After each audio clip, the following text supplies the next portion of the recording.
Hi guys! For today's video ay gumagawa tayo ng biko sa ating bilao orders na kailangan bukas ng umaga, kaya prepare din natin yung sangkap na to. Napakasarap niyan. Bali may kakanggata at saka asukal pa lang nakalagay dyan. Nakagawa na rin ako ng budbud sa taas, ako nang tawag dyan. Lagay na natin ang kanin. Nilagay na natin ang kanin.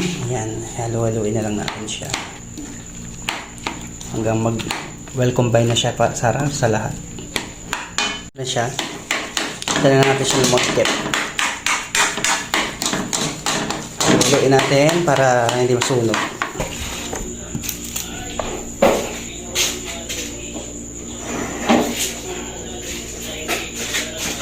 Okay, sarap. Plating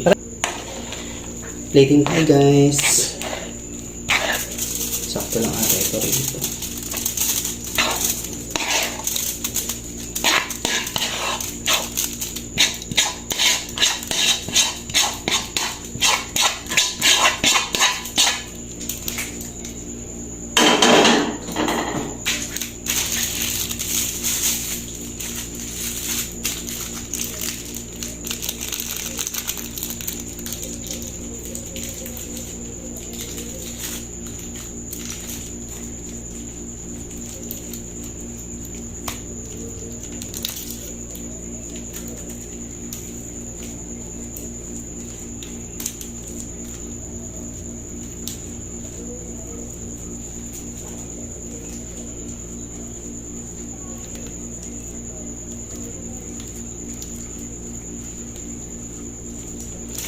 Okay na ating first bilao.